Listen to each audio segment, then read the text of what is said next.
Gloire à Dieu. Amen. Soyez bénis, frères et sœurs. Amen. J'espère que nous allons bien ce dimanche matin. Amen. Amen. Je suis de retour parmi vous. Je veux dire merci vraiment à Dieu. Amen. Et merci à l'église de Trècheville. Amen. Amen. Vous avez beaucoup prié pour moi. Et Dieu a béni de ce jour. Les obsèques se sont très bien passées. Et je me prépare à présent à retourner au Sénégal. Amen. Et Dieu me fait la grâce ce matin d'être avec vous. Amen. Et de partager ce qui m'a permis d'apprendre depuis quelque temps. Et je dis merci à Dieu, merci au pasteur Giscard et merci à toute l'Église. Amen. Prions, frères et sœurs. Seigneur, merci. Tu es bon, ô Dieu Tout-Puissant. Tu es compatissant. Tu es bienveillant. Tu es fidèle, fidèle à tes propres paroles. Tu as promis, Seigneur Dieu, d'être avec nous et de te révéler à nous. Et ce matin, Seigneur Dieu, nous vivons ce moment de révélation avec toi. Par ces différents messages que tu as inspirés, que ce soit le repas du Seigneur, que ce soit la collecte, et même à travers les annonces, Seigneur Dieu, tu te révèles à nous. Et ce matin, nous voulons te dire merci. Tu n'es pas un Dieu, Seigneur, comme ô Dieu Tout-Puissant, des dieux que les hommes peuvent se tailler. Mais tu es un Dieu qui se fait voir, tu es un Dieu qui se fait connaître, tu es un Dieu qui se fait entendre. Tu es un Dieu qui se révèle à son peuple. Et je veux bénir ton nom pour ce que tu as accompli dans ma vie. Bénis ton nom pour ce que tu as accompli dans la vie de mon frère. Bénis ton nom pour ce que tu as accompli dans la vie de ma soeur. Tu es El Dibor, le Dieu Tout-Puissant par sa force. Et Seigneur Dieu, merci pour ta force qui nous conduit, pour ta force qui nous dirige, pour ta force qui dirige ton Église, pour ta force qui dirige chacune de nos vies. Merci Seigneur. Merci pour tout, Seigneur Jésus. Conduis ce moment, empare-toi de moi et parle à ton peuple, à commencer par moi-même. Au nom de Jésus. Amen. Amen. Gloire à Dieu. Amen. Soyez bénis, vraiment, frères et sœurs. Et ce matin, Dieu veut encore nous encourager. Amen. Amen. Et donc, nous allons aller dans la Bible pour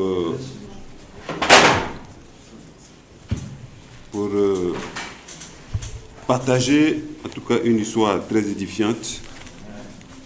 Mais avant, je voulais ici rappeler ce que nous savons déjà. C'est que, vous voyez, dans le plan de Dieu pour chacune de nos vies, il y a une chose qui est constante. Et quelle est cette chose? C'est que Dieu nous a impactés pour qu'avec nous, des vies soient impactées. Gloire à Dieu. Et ça, c'est constant. Vous voyez? Et c'est même un principe de vie. Et voilà pourquoi nos parents investissent sur nous. Ils impactent nos vies en nous mettant à l'école, par exemple. Pour qu'à notre tour, nous impactions la famille. N'est-ce pas, frères et sœurs? Donc, c'est un principe de vie. Vous voyez? Mais ce principe, ce n'est pas les hommes qui l'ont établi, c'est Dieu lui-même. Il a impacté nos vies pour qu'avec nous, des vies soient impactées. N'est-ce pas, frères et sœurs? Et quand nous lisons la Bible, nous avons plusieurs exemples. Et quand Dieu parle d'impacter la vie, c'est sur tous les plans. Au plan physique, au plan émotionnel, au plan spirituel, sur tous les plans, Dieu veut impacter des vies. Vous voyez? Et quand nous lisons la Bible, nous avons plusieurs exemples. N'est-ce pas, frères et sœurs? Nous avons l'exemple de l'apôtre Paul, par exemple. Nous avons l'exemple de Timothée. Quelqu'un connaît un autre exemple? Joseph. L'exemple de Joseph. Oui. Gloire à Dieu. Il y a tellement d'exemples. L'exemple de la Samaritaine. Je ne vais pas oublier les sœurs. L'exemple de la Samaritaine. Oui. Dieu a impacté sa vie et ses serviteurs pour impacter la vie de son peuple. Gloire à Dieu. Amen. Mais comment Dieu procède? comment Dieu procède. Oui. Et Dieu a vraiment une façon toute particulière de procéder. Ce que Dieu va faire dans ma vie, il peut faire la même chose dans la vie de Kessedou, mais en procédant de façon différente. N'est-ce pas, frères et sœurs? Parce que Kessedou et moi, on n'a pas le même parcours. On n'a pas vécu les mêmes expériences de la vie. Donc ce que Dieu va faire pour atteindre le même objectif qu'il veut atteindre dans la vie de Kessedou, il va le faire en tenant compte de mon passé, en tenant compte de mon histoire, en tenant compte de ma vie ancienne. Amen. Amen. En tenant compte de qui j'étais avant. Et ce matin, nous avons un homme dont nous connaissons bien l'histoire, dans la vie de qui Dieu a travaillé. Mais Dieu a travaillé dans la vie de cet homme en tenant compte justement de qui il était avant. Amen. Et cet homme, c'est Jephthé. Quelqu'un a entendu parler de son histoire? Jephthé? Vous avez entendu parler de son histoire? C'est parfait. Juge chapitre 11. Juge chapitre 11. Et donc, notre thème de ce matin, avant de lire ce passage, c'est la vie chrétienne, une vie d'impact. Gloire à Dieu. La vie chrétienne, une vie d'impact. Je lis à partir du verset 1. Nous allons lire de 1 à 10. Il y avait en Galate un valeureux combattant, Jephthé, le fils d'une prostituée, et d'un homme appelé Galate. La femme de Galate lui avait aussi donné des fils. Lorsqu'il fut devenu grand, ceux-ci chassaient Jephthé en lui déclarant: « Tu n'as aucun droit sur l'héritage qui vient de notre père, car tu es le fils d'une autre femme. » Alors Jephthé s'enfuit loin de ses frères et s'installa dans la région de Tob. Des aventuriers se groupèrent autour de lui et le suivirent dans ses expéditions. Quelque temps plus tard, les Ammonites attaquèrent les Israélites. Quand les hostilités éclatèrent, les anciens de Galate allèrent chercher Jephthé dans la région de Tob. « Viens prendre le commandement de nos troupes, lui dirent-ils, pour que nous puissions lutter contre les Ammonites. » Mais Jephthé leur répondit: « N'êtes-vous pas mes ennemis, vous qui m'avez chassé de la maison de mon père? Pourquoi faites-vous appel à moi maintenant que vous êtes dans la détresse? » Les anciens reprirent: « Eh bien, nous nous tournons vers toi maintenant pour que tu viennes combattre avec nous contre les Ammonites et que tu sois notre chef, ainsi que celui de toute la population de Galate. » Jephthé leur dit: « Si vous me ramenez avec vous pour combattre les Ammonites et que le Seigneur me les livre, je serai votre chef. » Les anciens de Galate déclarèrent alors à Jephthé: « Le Seigneur en est témoin. Nous te promettons de faire ce que tu dis. » Amen. Amen. C'est une histoire très intéressante. Gloire à Dieu. Amen. Et comme je l'ai dit, Dieu travaille avec nous en tenant compte de la vie de chacun, du parcours de chacun, de son histoire. Et ici, nous avons un bel exemple. Amen. Nous avons un bel exemple, l'exemple de Jephthé. Et ce texte m'a permis de sortir, en tout cas, 3 éléments qui caractérisent vraiment la vie de cet homme. 3 éléments qui montrent vraiment son cœur. Parce que Dieu va faire, mais c'est avec quel cœur nous allons réagir pendant que Dieu sera en train de faire. Vous voyez? Nous allons vers ce que Dieu a promis en fonction de la réponse que nous donnons, en fonction de la disposition de cœur dans laquelle on se met. Amen. Et ici, 3 éléments montrent vraiment la bonne disposition de cœur dans laquelle Jephthé était. Amen. Alors, avant de voir ces 3 éléments, où je vais donner les 3 éléments et nous allons entrer rapidement. Alors, ces 3 éléments. 1, Jephthé a accepté d'être fils d'une prostituée. Il a accepté. Gloire à Dieu. La deuxième chose, Jephthé a accepté de travailler. Et la troisième, Jephthé a accepté de répondre à l'appel. Gloire à Dieu. Il a accepté de répondre à l'appel. Alors, le premier point, accepter d'être fils d'une prostituée. Je ne vais pas demander qu'est-ce qu'une prostituée. Gloire à Dieu. Ça, on le sait. Mais qu'est-ce que ça fait d'être fils d'une prostituée? Qu'est-ce que ça fait d'être fils d'une prostituée? Gloire à Dieu. Ce qu'on peut tout de suite dire, c'est qu'on n'est pas fier. N'est-ce pas, frères et sœurs? On n'est pas fier d'être fils d'une prostituée. Même si c'est comme ça, on n'en est pas fier. N'est-ce pas, frères et sœurs? Et parfois, on peut se sentir humilié. N'est-ce pas? De savoir que ma mère, celle qui m'a mis au monde, est une prostituée. On peut être frustré. On peut même entrer en colère. N'est-ce pas, frères et sœurs? Vous savez que dans la vie, il y a des situations, c'est vrai, qui n'ont rien à voir avec la condition de Jephthé ici, mais des situations devant lesquelles on n'est pas bien. Des choses de ta vie qu'on ne peut pas évoquer ici, parce que tu vas te sentir mal. N'est-ce pas, frères et sœurs? Des réalités de notre passé qu'on ne veut entendre personne parler. Parce que tellement on a mal. Ça peut être une blessure, ça peut être un échec. Mais des choses pour lesquelles on n'est pas prêt à entrer dans un débat. N'est-ce pas, frères et sœurs? Nous avons quelques exemples même à travers la Bible.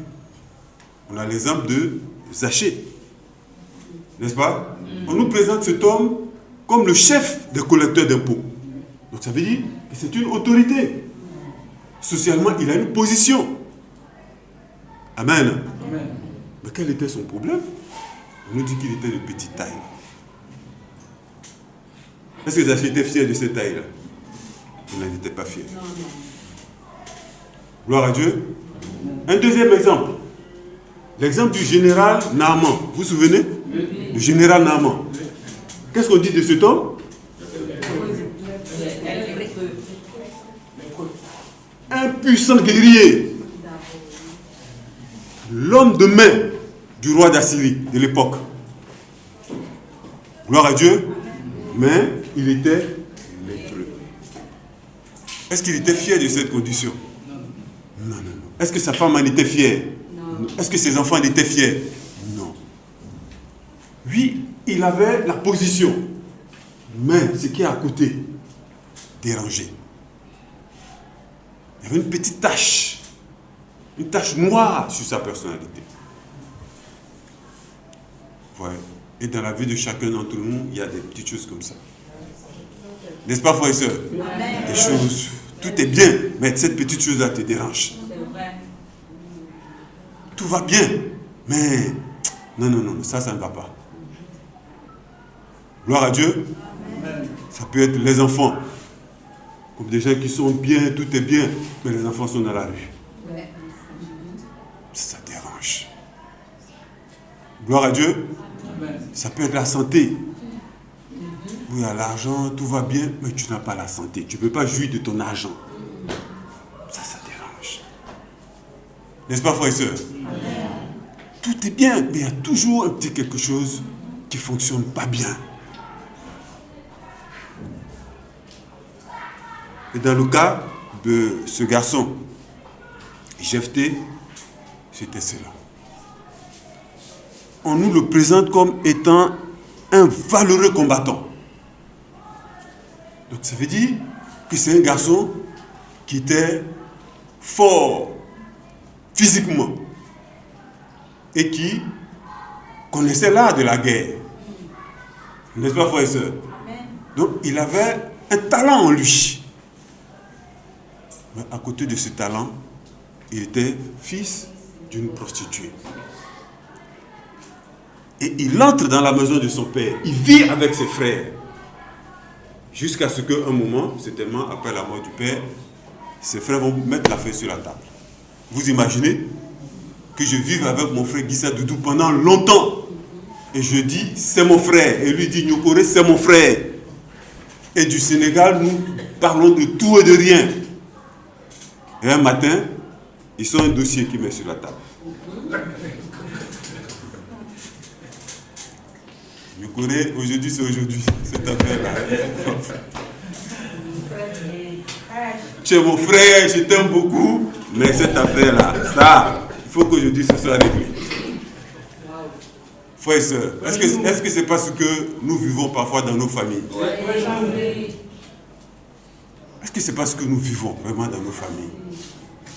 Que tu es avec des personnes et tu crois que c'est ton frère, tu crois que c'est ta sœur, mais au fond de lui il y a un dossier qui est en instance. Et il attend le bon moment pour mettre ce dossier sur la table. Pour que ce dossier-là soit soldé. Amen. Amen. Et donc, Jephthé, à un moment de sa marche avec ses frères et sœurs, va être confronté à cette situation. Et des gens avec qui j'ai vécu, des gens avec qui nous avons partagé toute une vie, que je prenais comme mes frères, mes sœurs, à un moment, vont mettre l'affaire sur la table. Est-ce que Jephthé ne le savait pas? Est-ce qu'il ne le savait pas?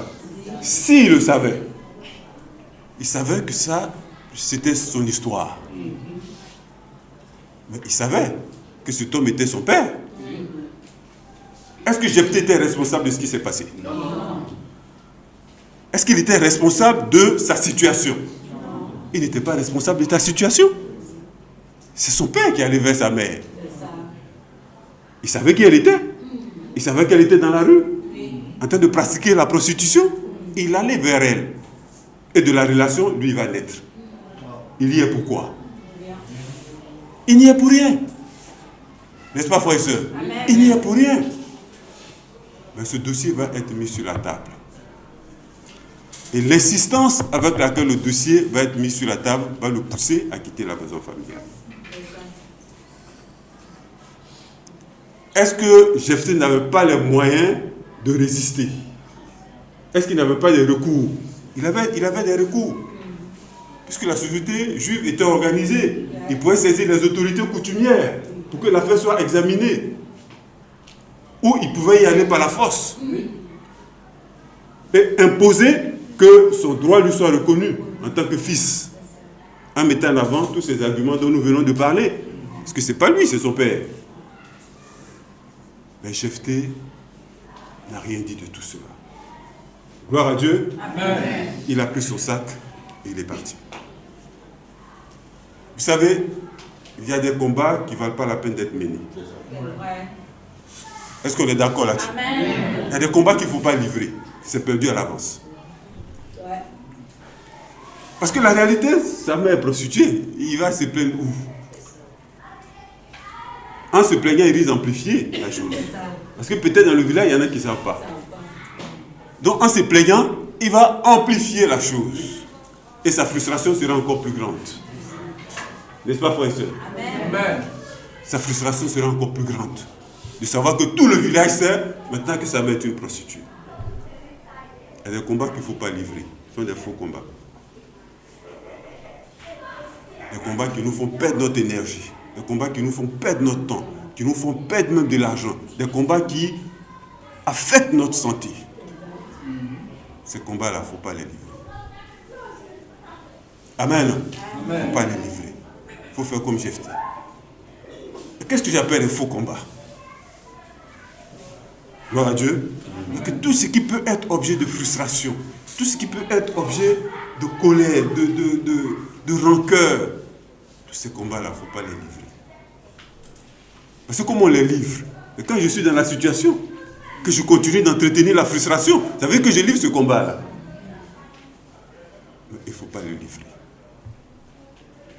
Moi, je reviens du village. Tellement de réunions, tellement de problèmes à régler. Bon, il y en a que j'ai laissé là-bas. Je disais, bon, trouvez-moi au Sénégal. Gloire à Dieu. Amen. Mais des problèmes, frères et sœurs, qui suscitent la colère, la frustration, la haine, la méchanceté.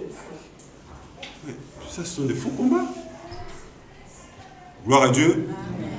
Et dans nos vies, il y a des combats de ce genre. Oui. Des combats de ce genre. Même là où tu es assis en tant que disciple, il y a des faux combats comme ça que nous vivons. À entretenir dans le cœur des frustrations, de la colère, de la haine, et qui fait qu'on devient froid. Même parfois avec nos soeurs, avec nos frères, on devient froid. Tu peux donner une accolade à ton frère, mais sans même regarder son visage. Tu peux même l'esquiver dans la communion fraternelle. Pourquoi? Parce que donc je ne me sens pas bien avec elle. Je ne me sens pas bien avec elle. Je n'ai pas envie de lui donner la colère. Là, ce sont des faux combats. Gloire à Dieu. Amen. Ce sont des faux combats. Et donc, Jephthé, lui, il va accepter ça, ce statut-là. Il va l'accepter. Et il va l'assumer. D'accord, c'est bon. Ma mère est prostituée. Je l'accepte. Je prends mon sac, je pars. Gloire à Dieu. Amen. Le deuxième point, un point très important, c'est que quand Jephthé part, on nous dit au verset 3, Jephthé s'enfuit loin de ses frères et s'installa dans la région de Tob. Donc il est allé, il s'est retiré, puisqu'il a été rejeté par ses frères. Il s'est retiré. Il va se mettre où? Dans cette localité qu'on appelle Tob. Amen. On l'appelle Tob. Et le deuxième point, comme je l'ai dit, c'est accepter de travailler. Et quand Jephthé se met à Tob, la suite du verset 3 nous dit, des aventuriers se groupèrent autour de lui et le suivirent dans ses expéditions. Alors j'ai commencé par dire que c'est quelqu'un qui était bien formé dans l'art de la guerre. Donc quand il va se retirer, il va avec quoi? Il va avec son talent. Il n'a plus de père, il n'a plus de frère. N'est-ce pas, frères et sœurs? Il n'a plus rien de tout ça. Puisqu'ils l'ont rejeté. Mais qu'est-ce qui est resté? C'est le talent que Dieu lui a donné. Gloire à Dieu, frères et sœurs. C'est le talent que Dieu lui a donné qui est resté. Et c'est avec ce talent qu'il est parti. Et en réalité, c'est ce que Dieu fait dans chacune de nos vies. Peu importe les situations par lesquelles tu peux passer, peu importe le degré de frustration, n'est-ce pas, que tu peux vivre, il y a quelque chose que Dieu a mis en toi, qui te permet toujours de prendre le dessus, de refaire surface, de te repositionner et d'avancer. Amen, frères et sœurs. Et ce garçon est parti, mais il est parti avec son talent. Parce que ça, on ne peut pas le lui retirer. N'est-ce pas? On ne peut pas le lui retirer, c'est Dieu qui le lui a donné. Et quand il part avec ce talent, il va travailler. Il va travailler. Qu'est-ce qu'il va faire? Il va mobiliser autour de lui, on nous dit, des aventuriers. Dans certaines versions, on parle de vauriens. Donc des gens qui, eux, ne sont pas formés à l'art de la guerre. Des gens qui, eux, n'ont aucun profil. Ils n'ont aucun profil. Mais qui viennent autour de Jephthé. Pourquoi? Parce qu'il a un talent. Il y a des gens comme ça qui se mobilisent autour de nous à cause du talent que nous avons. Et qu'est-ce que Dieu attend de nous? Que ce talent que nous avons, qu'on le partage avec eux, qu'on impacte leur vie. Donc ils vont se mobiliser autour de Jephthé. Et Jephthé va faire le travail. Amen. Il va faire le travail. Il va les former eux aussi à l'art de la guerre. Il va aller dans des expéditions avec eux. Et il va remporter des victoires avec eux. Amen. Il va remporter des victoires avec eux. Et frères et sœurs, c'est ce que Dieu veut faire. Les frustrations, la colère, les humiliations, nous allons les vivre. Mais Dieu a mis un talent à toi. Amen. Et parfois, dans ces frustrations, dans ces colères, on se retrouve ici en exil, comme ce garçon qui s'est retrouvé seul. Parfois, tu peux te retrouver seul. N'est-ce pas, frères et sœurs? Même dans l'église, il arrive des moments où tu te sens seul. C'est vrai. Les gens te saluent, mais en passant.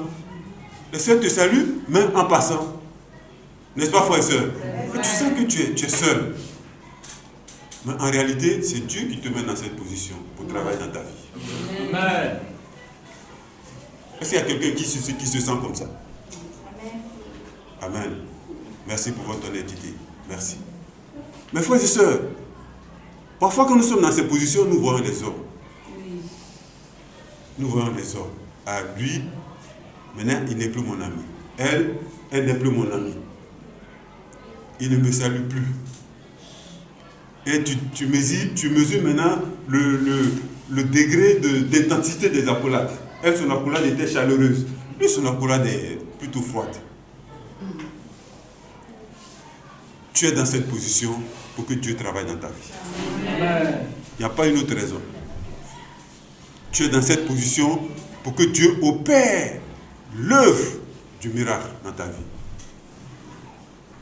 Et comme Jephthé ici, il faut accepter de travailler. Il a travaillé. Il a transmis l'art qu'il a reçu de Dieu, l'art de la guerre. Il les a formés, ces aventuriers qui étaient autour de lui. Il en a fait des soldats.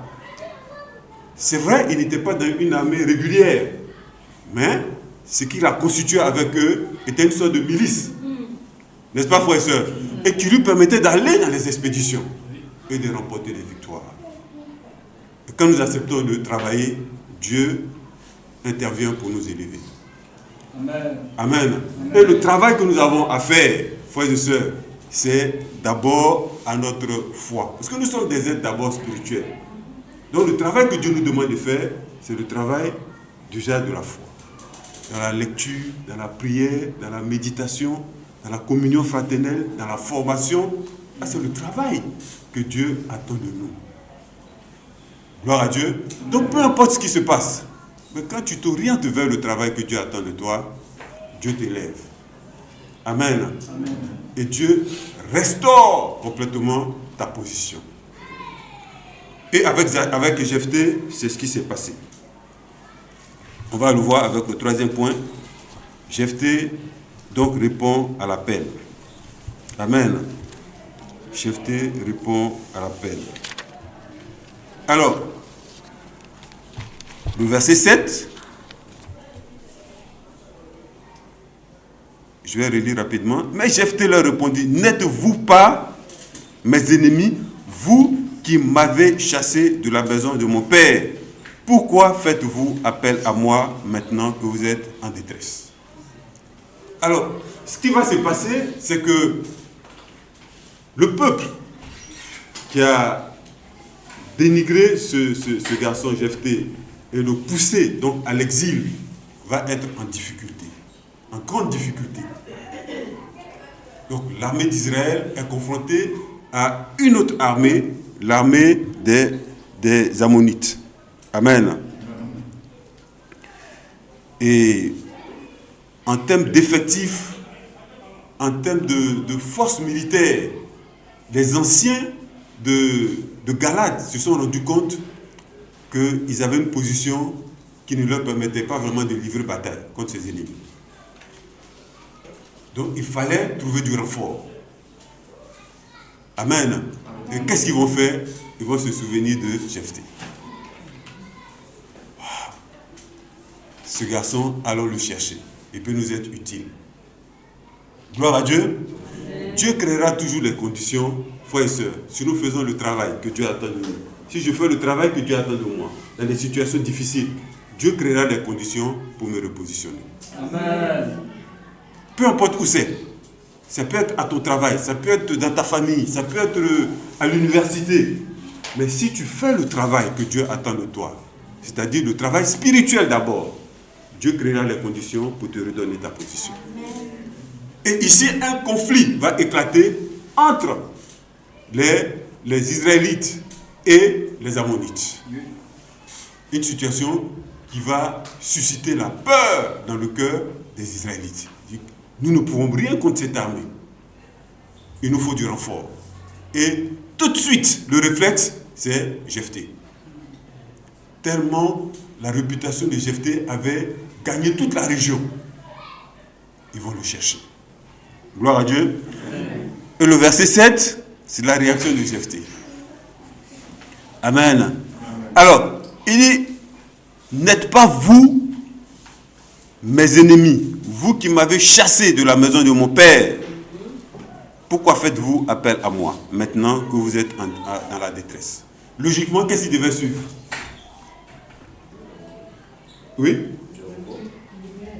Il refuse. Il a dit, ok, ne comptez pas sur moi. N'est-ce pas? Ne comptez pas sur moi. Mais qu'est-ce que Jephthé a fait? Il s'est dit, oui, c'est vrai tout ça, mais on a des difficultés. Qu'est-ce que Jephthé va faire? Jephthé va fixer les conditions. Il va fixer les conditions. Il ne leur dit pas, non, je ne vais pas avec vous. Il ne leur dit pas, écoutez, ce sont vos affaires. Ne comptez pas sur moi. Mais il va fixer les conditions. Et vous savez, parfois le mauvais cœur fait qu'il y a des choses que nous perdons. Parfois le mauvais cœur fait qu'il y a des positions que tu perds. Pourquoi? Parce que tu laisses le mauvais cœur prendre le dessus sur ce qui va rendre gloire à Dieu. Est-ce que nous comprenons cela, frères et sœurs? Et Jephthé ne va pas rentrer dans cette façon de faire. Il va établir les conditions. Pourquoi? Parce que Jephthé a pris conscience de qui il est. Il a pris conscience de ce qu'il vaut. Parfois, nous fonctionnons, nous sommes avec des gens, nous faisons des choses, mais sans réaliser vraiment qui nous sommes en tant que chrétiens. Et Jephthé ici va réaliser qu'il a de la valeur, que Dieu lui a donné de la valeur. Et quand les gens reviennent à lui, sa réaction est différente. Qu'est-ce que vous mettez sur la table? Si je pars avec vous et que nous remportons la victoire, qu'est-ce que vous mettez sur la table? N'est-ce pas, frères et sœurs? Qu'est-ce que vous mettez sur la table? Et Jephthé fixe les conditions. Moi, je serai votre chef. Gloire à Dieu. Amen. Ils étaient prêts. De toute façon, ils n'avaient pas le choix. Ils n'avaient pas le choix. Amen, frères et sœurs. Et donc, Dieu va toujours créer les conditions. Pardon. Dieu va toujours créer les conditions pour nous repositionner. Mais est-ce que tu seras prêt à répondre à l'appel? Si c'est un appel, nous avons besoin de toi. Et Dieu fait appel à chacun d'entre nous. Gloire à Dieu. Amen.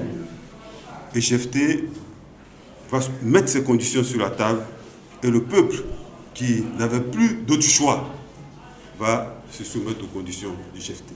Et Jephthé va plus loin. Il les amène à s'engager. Donc ils vont s'engager devant Dieu. Et devant Dieu, nous allons le faire. Gloire à Dieu. Amen. Il était en position de force. Et quand nous lisons la suite de l'histoire, Jephthé a remporté cette victoire. Jephthé est devenu le chef, etc., etc. Alors, ce qui est important pour nous, frères et sœurs, à retenir, c'est que nous allons connaître des moments comme Zaché, comme Jephthé. Des moments difficiles. Si ce n'est pas encore arrivé, on ne le souhaite pas, mais ça va arriver. Et ce n'est pas Dieu qui le fait, mais Dieu le permet. Dieu le permet pour nous isoler. Comme Jephthé ici a été mis en exil. Et pendant ce moment d'exil, travaille dans nos vies. Et quand Dieu travaille, il te met dans les conditions de répondre à un appel. Et aujourd'hui, l'appel de Dieu retentit ici à Trècheville. Gloire à Dieu.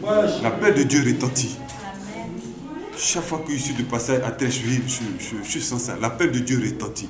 Il y a beaucoup de choses sur lesquelles Dieu crie, Dieu appelle. Appelle qui? Il appelle son peuple. Mais est-ce que je suis dans les dispositions ici de saisir cet appel? De saisir l'appel. Jephthé a saisi cet appel. Il a reçu cet appel. Pas par rapport à son peuple, mais par rapport à Dieu. Et voilà ce que Dieu a fait de lui. Le chef de ce peuple. Et vous comprenez qu'on ne parlera plus de Jephthé comme étant fils de prostituée. On parlera de lui comme étant le chef. Est-ce que nous comprenons ça? On parlera de lui comme le chef. C'est le chef de l'armée d'Israël. C'est le chef de la population. Donc de fils de prostituée, il devient chef. Pourquoi? Parce qu'il a accepté vraiment de se laisser façonner, de se laisser transformer par Dieu. Et frères et sœurs, c'est ce que Dieu est prêt à faire pour nous permettre d'impacter. C'est ça. Parce que notre vie est une vie d'impact. Ton frère qui est à côté, Dieu attend que tu l'impactes. Ta soeur qui est à côté, Dieu attend que tu l'impactes. Et Dieu crée les conditions pour te préparer, pour t'équiper à accomplir cette œuvre dans sa vie. Et ça vaut aussi pour nos familles biologiques. Et ça vaut pour notre environnement professionnel. Dieu veut faire de nous un peuple qui impacte. Amen, frères et sœurs. Et vraiment, c'est ce que je voulais partager avec le peuple ce matin. Une vie chrétienne, une vie d'impact. Acceptons, comme Jephthé, d'être fils de prostituée. Acceptez la situation dans laquelle je suis. Acceptez d'être mis en exil. Acceptez la formation de Dieu. Et acceptez de répondre à l'appel de Dieu. Que Dieu nous bénisse. Amen.